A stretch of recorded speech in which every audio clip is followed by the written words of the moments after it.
I've sat through a bunch of presentations over the last couple of days, and I feel like this is going to be a really sort of interesting way to help everyone bring this together. I have been coaching people and talking to people about storytelling for the last 20 years. It is a skill that is underutilized and incredibly, incredibly powerful. The words, once upon a time, are so powerful, so evocative. I've delivered a version of this presentation well over 100 times, and every single time I say those words, the hair stands up on my arms. Storytelling is ingrained in all of us, no matter where you're from, no matter where you grew up, no matter where you were raised, no matter what culture you come from, no matter what you do for a living. Telling stories is how our parents teach us right from wrong. It's how we learn things in school. And we're going to talk about how all of you can leverage this really important skill when you go back and start talking. I heard, Lance talking about the report, and the panel was just up here. All of this is about communication, right? Awareness is the answer, but communication is the way we get there. So everyone know who Hans Christian Andersen is? Okay, all right, good. I've been doing a version of this for a long time. I've delivered it a whole bunch of times. I decided I wanted to try something new for all of you, because all of you are exceptional communicators because it's what you do. So I love this quote from Hans. Everything you look at can become a fairy tale, and you can get a story from everything you touch. Now I'm going to tell you a little secret about me. I am an introvert. If I had the choice, I would never, ever leave my house. But no one is going to pay me to do that job. And I realized that a long time ago. So what I did was I created a character. The character enjoys telling stories, enjoys being on stage, enjoys being in crowded parties, but I don't really like that stuff. So all of you who think, oh, I can't tell stories, I'm not good at that, you all can. You just have to figure out what your character is. And I think that's why this quote is really, really important, because we can find a story in everything. So a little bit about me. So I have been at my company, Black Kite, for 3 years. Before that, I spent 15 years as a Gartner analyst, where I coach CISOs and executives and risk people and IT people on generally how to better communicate what it is that's important to us, so that our audience, who doesn't really care about what we're talking to them about, actually thinks this stuff is important, right? It's about bringing together disparate audiences.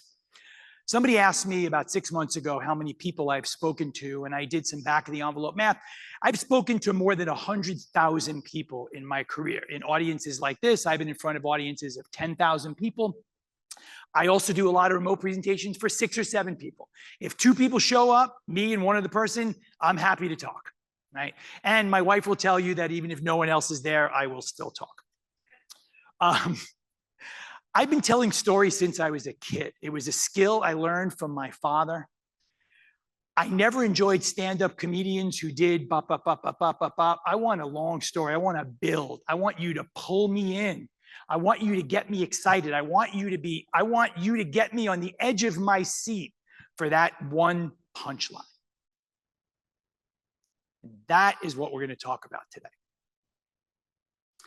So 3 topics we're going to cover. Number 1, what is storytelling? I think everyone thinks they know, but there's an actual definition for it. What do you need to learn? Why do you need to learn it? Second thing, how can it help all of you be better at your jobs? And the third thing, what are some of the key concepts for telling stories in a business environment?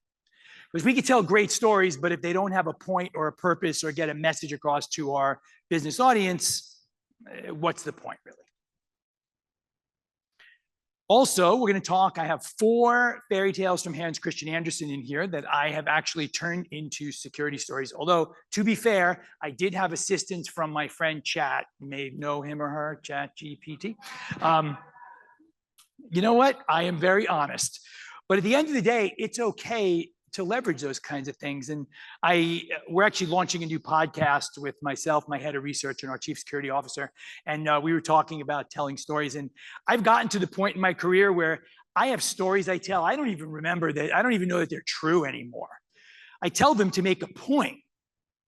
And that's really what we need to get to. Having true stories is great, and you definitely don't want to totally make stuff up out of whole cloth. But that's why I think these fairy tales are really, really important. And if you think about it, many of these fairy tales were created to what? To educate children in right and wrong, things that are dangerous and things that are safe. So what is storytelling? I get up here and I can tell you a story about a duck. I can tell you a story about a movie that I went to, whatever. But at the end of the day, it's about conveying an event using words, images, sometimes using improvisation or embellishment. It's okay to go big. I'm a big fan of go big or go home. If you're going to tell a story, make it a good story. Don't make it a boring story. If any of you have ever seen the movie Planes, Trains, and Automobiles, which actually takes place in the city of Chicago,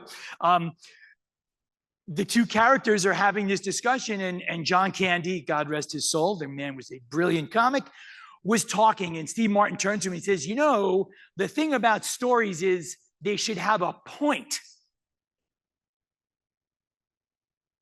So what is the point of telling stories? One point: inform and educate. Teach the audience something they don't know. Second point: influence a decision. We want them to do things or not do things. So we may tell stories, we may make up stories, we may share those stories with people so that they do what we want them to do. I heard Dr. Bob just talked about Robert Cialdini. If you do not have any of Cialdini's books, you should go buy one today. They have changed the way I interact with my audiences, with my customers, my clients, even with my family. The work he's done is unbelievable. There's a lot of stuff out there.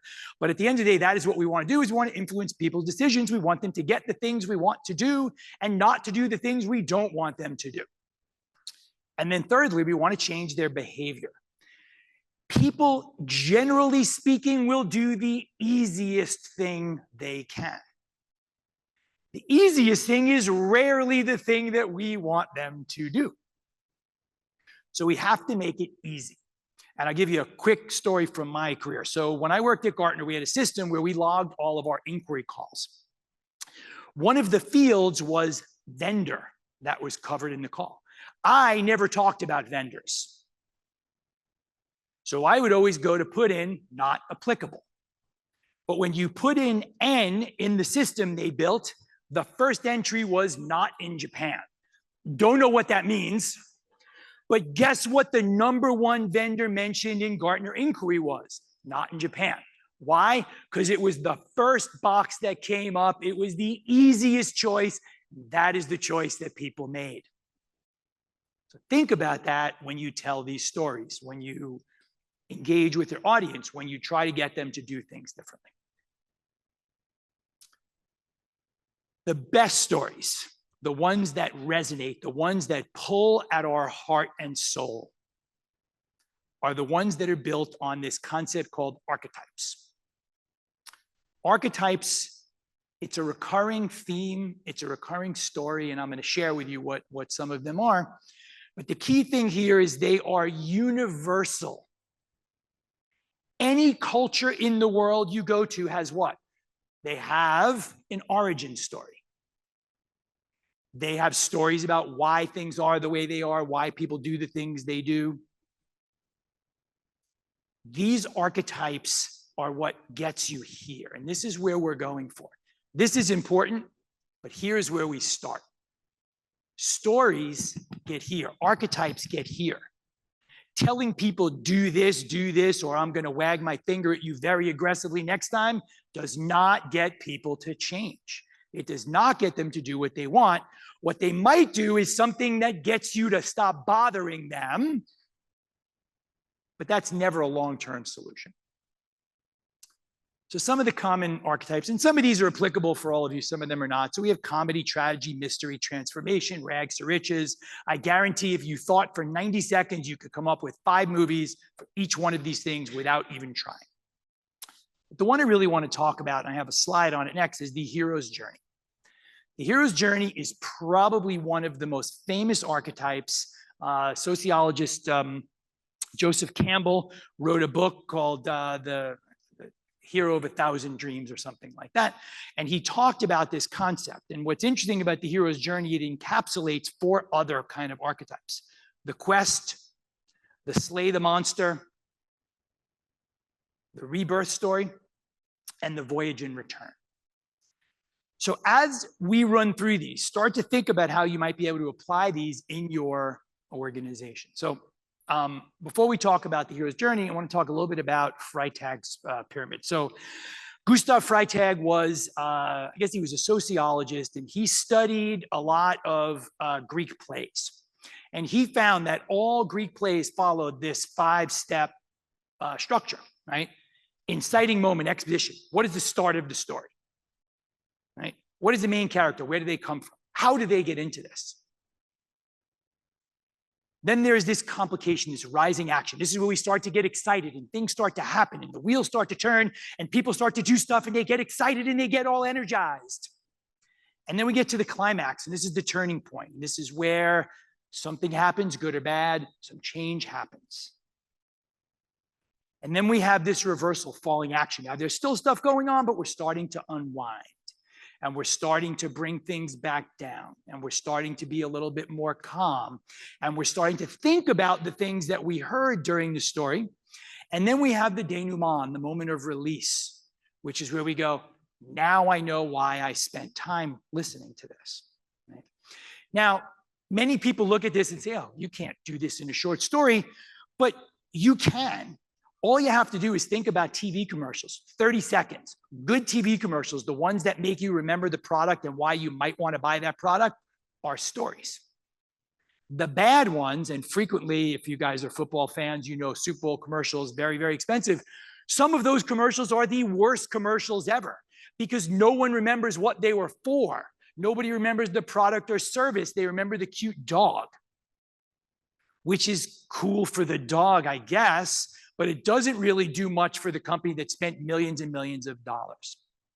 Again, thinking about this structure, when people tell you stories, and what you'll find is when you go to the movies that are the ones that are the least satisfying are generally the ones that don't follow any of these structures.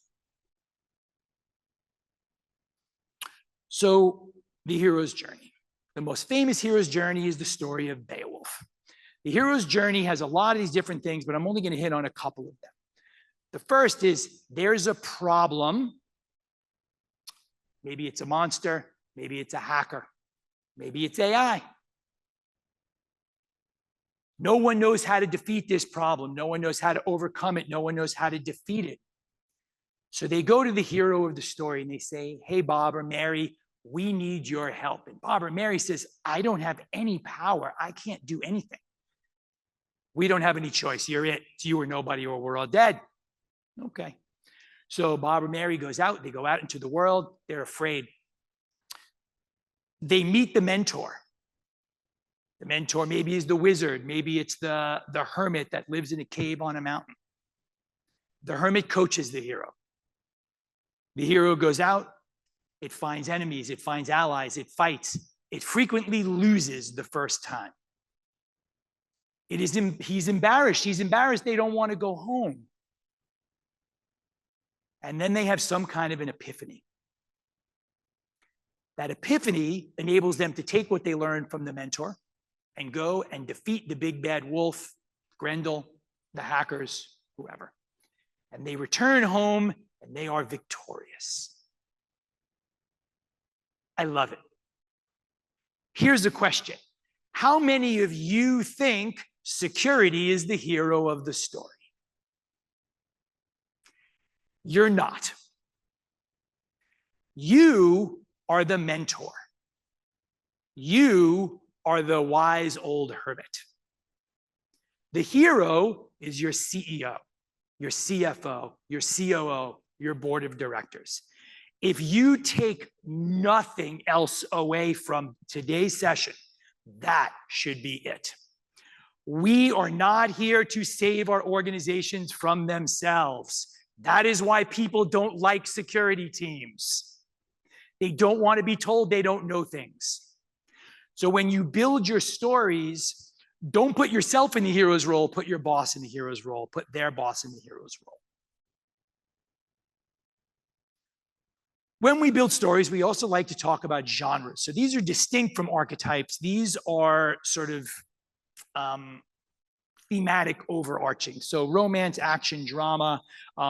Typically, action and drama are the two types that we would leverage. I can't really think of a situation where I told a romantic story to make a security point. Maybe there is one, and if anyone comes up with one, please reach out to me and let me know. Action stories are interesting because action stories frequently start at the end. And James Bond is the example that I love. Every James Bond movie starts off with an action scene that has nothing to do with the rest of the movie. It is essentially the end of the previous story. So action movies frequently start with the end. So maybe if you want to start with a moral, maybe you want to start with something that happened to another company like you. Drama tends to be multi-character driven. So a lot of different characters are going to be involved. It tends to be a more serious topic that we want to focus on. Again, if anyone comes up with a romance story to tell to the board of directors, please let me know, because I have yet to hear one, but I would love to. Psychology. I talked about the heart, but the brain is also important. We got to get the brain engaged. So I talked about Robert Cialdini, as Dr. Bob mentioned, and some of these are actually from Cialdini's work. But parental wisdom. Telling a story about something your parents told me is always a good idea. Why? Because parents know stuff. They're wisdom. They're who we learn from. Nod your head affirmatively. This is a really, really powerful one. When you nod your head, the other person is going to start to reflect that back at you, and it gets positivity. When people ask me how I'm doing, my answer is always fabulous. And most of the time, I am. But even when I'm not, if I say it enough times, I convince myself that it's not as bad as I thought it was when I got up. So that positivity, that nodding affirmatively, gets the audience engaged. Social proof. Other people did this, so we can do it too. Not we should do it too, we could, we can, we might. Right? You don't ever want to say they did it, so we better. But this social proof, nobody wants to do something by themselves that no one has ever done before.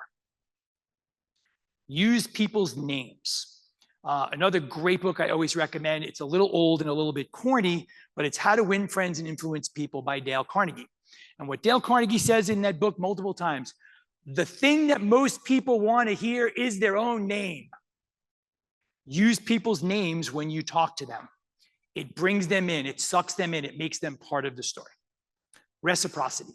If I do something for you, you would be more inclined to do something for me.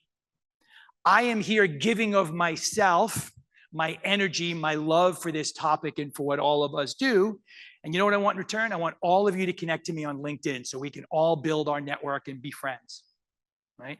I want you to tell other people what you heard here today, which gives me the opportunity to get my story out, because I love to share my knowledge. I've been doing this for 35 years. This industry has given me a career beyond my wildest dreams and expectations, and I love sharing with all of you what I have learned. Right? Consistency. This is an old salesperson's trick. If you build a bunch of yeses, people won't say no at the end. So here's an example. Hey, you know, I read this story about this AI that basically took over a whole company. That sounds pretty bad, right? Your boss goes, well, yeah, that sounds terrible. Well, you know, that potentially could happen to us. And here's the situation. Does that sound like it might be something you'd be worried about? Absolutely. Well, there are some things that we're deploying that actually might lead to that. Does that sound like that connection makes sense? Well, yeah, of course it does. Would you agree that we need to do something about that? Yes. So you've now got five yeses, 4 yeses, and a couple of yeses. Right? I need a little bit of money and I need some commitment from all of you. They're going to be more inclined to say yes, because humans want to be internally consistent with their thought process. Here's the first story, The Emperor's New Clothes. Everyone familiar with the story of The Emperor's New Clothes? Okay, perfect. So in this case, The Emperor's New Clothes is going to make this connection into a cybersecurity lesson. Organizations tend to assume they're secure based on words, charts, graphs. They may or may not be right. They're usually not. Using this kind of a story, the key point is don't let those metrics blind you. We need to have a deeper understanding. We need to ask questions. We need to ask why. Why does that data say that? Where does that data come from? And this is a really, really important lesson, because when you're talking to people that have different backgrounds and different perspectives than all of you, us, because I came from most of the same background, I think, as many of you, we need to get them to understand we know what they care about, we think the things they think, and we are aware of what is important to them. False sense of security can be incredibly dangerous, and we all know this to be the case. Einstein's definition of insanity is what? Doing the same thing over and over and expecting a different result. This is the mistake that we make time and time again. So this is the first fairy tale. Good stories are driven by characters. We need to know who the main character is and what is it they want. What are their hopes, their dreams, their aspirations? What is their challenge? Why can't they get those hopes, dreams, and aspirations? What is in their way? What is their hurdle? What is stopping them? What is telling them no? They generally find a solution. Now, here's where the stories become powerful for us as communicators. We can help our audience understand the solutions. And then finally, there's a reward. So putting all of this together helps us build these stories that are around characters, right? We talked about resonating, we talked about the yesing, and we talk about mirroring. These are all reasons why characters need to resonate with your audience, and why that hero's journey character, the hero, is not all of you. Here's the second story, The Princess and the Pea. And this one is about sensitivity to hidden risk. Everyone familiar with this story? Okay. If you don't know these stories, I'm a very, very big fan of sort of a lot of the history behind this. And I was on vacation about 6 months ago, and I stumbled across, and I can't remember the guy's name, but these two German researchers basically looked at tens of thousands of myths and historical stories, and they combined them together into this amazing index. It cost like $675, but I had to have it. Had to have all 3 volumes. And I got to the house, and my wife said, well, what are you going to do with that? And I said, I'm going to read them, and I'm going to use them on stage. She said, can you expense it? And I said, no. Are you getting paid to speak? No. I'll buy you a new purse. And she said, okay. I love my wife. So in this case, The Princess and the Pea is about subtle signs. How often do we think we feel something weird going on, but we don't know why? We feel like something is wrong. It's a very, very common thing. And the one that we're seeing now, everyone familiar with the concept of the uncanny valley? Okay. So not a lot of people. So the uncanny valley is that weird feeling you get when you see something that is AI generated, but it's just not right. It makes you feel weird. I remember when Netflix first rolled out 4K, it made me uncomfortable because it was so ultra realistic, and we're not used to it. So these are the kinds of things. Sometimes it's a gut feel, and we have to be careful because we're not really allowed to go with our gut and security for whatever reason, even though every other business discipline does it. But thinking about that, why are you feeling this? Why are you seeing this? What is it that's making you feel discomfited? And then you can start to dig a little bit, and then you can start to look for data, and you can go out to your resources in your security and IT teams. But these big breaches frequently start with small oversight. Small mistakes. I have recently been talking a lot about, and it's interesting because it happened 2 years ago, and all of a sudden now it's at the top of the news. Has anyone ever heard of KNP Logistics? Why would you? Oh, okay, a couple people have. They were a 158-year-old logistics company in the UK. 2 years ago, they got hit with ransomware. They went into receivership in 45 days. They went out of business. And you go, well, that stinks for them. And that is true. But you know what else it stings for? Anybody who is waiting for a truck to show up. to either drop raw material off or pick up product and ship it to a store. The reason why I bring them up is, you know how they got hit with ransomware? They had a great program. My friend Keon Williams actually is doing a white paper on them. They have a great password policy that one person didn't follow. And that one person got compromised. And that one person's account was the vector for ransomware that put a 158-year-old family business out. Right?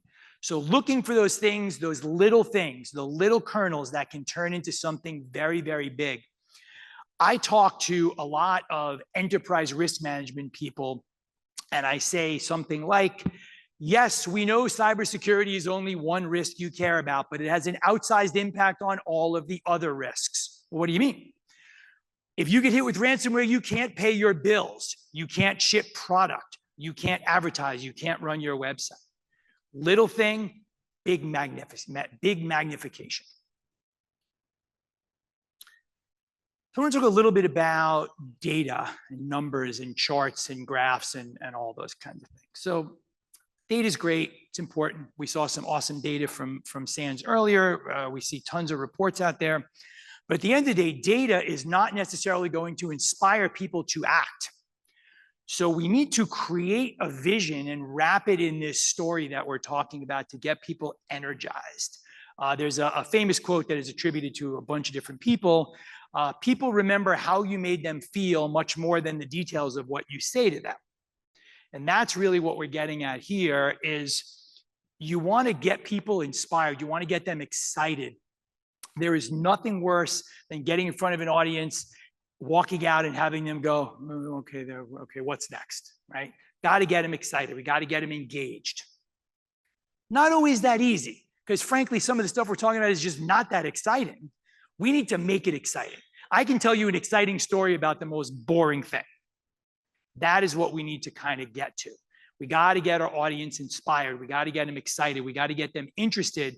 We got to get them to love this stuff we're talking about as much as we do, or at least as close as we can get.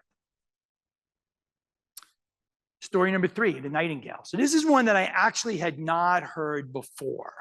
So I will summarize this very quickly. So there was an emperor, a king, and the king had a nightingale, and the nightingale used to sing him to sleep every day. But sometimes the nightingale got tired and wouldn't sing. So the king or the emperor had his whoever would make these things make a mechanical nightingale. And the mechanical nightingale was perfect. And it left the king unfulfilled because it wasn't real. It wasn't genuine. It had no emotion behind it, right? So this story is about creating authentic messages. What I will tell you about myself is this is who I am. There is nothing fake or pretentious about me when I get up in front of an audience, sometimes to the chagrin of my CEO and my head of marketing, because I say stuff online I think they wish I would not say. But this is who I am, and I told them I'm not going to be anyone different. That authenticity in the stories that we're communicating is very, very, very important. We must believe that what we are telling them is right and true and accurate. I had a friend of mine, Win Schwartau. Win is a longtime security guy, and I actually met him for coffee at RSA last year. And he was telling me a story about a friend of his who went to go work for a vendor. And I make it a habit. I never pitch my company to anybody I'm friends with. And Win was telling me that this guy was telling, oh, you got to buy this. And Win just looked at him. He goes, do you even think this thing works? And the guy went, kinda. And Win is like, how can you work there? How can you sell something you don't believe in? The guy quit the next day, right? He was not being authentic. Being authentic is so important for anything we communicate. Now, sometimes you can fake yourself out, but we do need to get there. We want these things, the things we're telling, the things we're talking about, we want them to hook your audience emotionally. You need to make them care, or guess what? They won't care. And if they don't care, they won't act. And if they don't care and you bore them, they will not have you come back. And then when you have something really important to say, they're not there. Talked about feelings. How do you want your audience to feel? You want them to be afraid? Do you want them to be happy? Do you want them to be joyous? Do you want them to be optimistic? Many CISOs that I talk to say they want the audience to be a little bit afraid because it's dangerous, because it is, but they want the audience to be confident in their ability to deliver. So think about how you want your audience to feel when you're done before you start to build your stories. And the fourth and final story is the ugly duckling. This is my favorite one because I am definitely the ugly duckling. Some pictures of me in high school came up the other day, and I said, I can't believe anyone ever talked to me. I had long, greasy hair. My entire outfit was jeans and concert shirts. One day I figured out that was just not going to get me anywhere. CISOs are going through that same evolution. Why? Because CISOs have a reputation for what? Saying no, being the department of no, saying stop, no, don't, saying, well, we'd like to do that, but you can't, right? So we need to start getting people to move more toward being aligned with the business. What is it your business cares about? I have a presentation I do where I talk about your business executives care about three things and three things only: money coming in, money going out, and if something goes sideways, who gets in trouble? That's it, end of story. So thinking about those things when you tell your stories and when you build stories, because sometimes we build stories for our CISOs to deliver. So the key point here is that your journey from technical resource to business resource gets you trust and shapes culture. We've had a ton of discussion around culture during the conference, which is exactly what we should be hearing. A couple of notes on relating to your audience before we wrap up. First thing, be very, very careful with humor. If you don't think you're funny, you're probably not. And if you try, it will come across as forced. How many of you have seen one of these roasts that they do where, you know, they'll put like Tom Brady up and they'll hand him a bunch of jokes, and you can tell he doesn't know how to deliver a joke, right? So it's okay to be funny if you're funny. It's okay to tell jokes if you're a joke teller. If you're not, don't try. And it's fine. That old adage that start off with a joke only works if you know how to tell jokes. Some things that you never touch on. Never talk about politics. Never talk about religion, never talk about sex, and never talk about sports. Sports is one that I added recently because I did a presentation in Philadelphia. I am a New Yorker, as you may have picked up from my mode of speech. I am a fan of the New York Football Giants, much to my unhappiness over the last 10 years. And I had to do a presentation in Philly 2 weeks after the Eagles won the Super Bowl, which didn't happen as far as I'm concerned. But I learned that you can't talk about sports either. Again, humor is not your thing, don't force it. Be careful if you have the opportunity to go in front of international audiences. When I was at Gartner, I did a lot of international talking, and I learned very quickly a joke that resonates in the US does not necessarily land in France or Germany or England, and the same jokes that land there won't necessarily land in, you know, Dubai or Abu Dhabi or that region. So be mindful of that if you have that kind of opportunity. Understand cultural differences. Some things are less or more appropriate. Body language is really important. As you can see, I'm a big hand talker. Sometimes I knock microphones off, much to the unhappiness of my AV team, but just be careful about your hands. The one thing I learned is this is very offensive in some cultures. In the US, nobody cares. So you'll notice I don't do that anymore. I actually use all 5 of my fingers. It took me years to train myself away from that. And then respect people's personal space, also very cultural.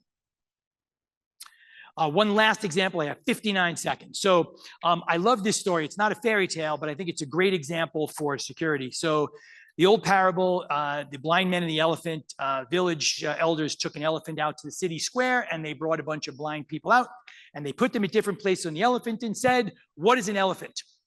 And the person by the leg said, an elephant is like a tree. And the person by the tusk said, an elephant is a spear. And the one by the tail said it's a piece of rope. And the one by the midsection said it's a wall. And the moral of the story is everyone has a different perspective.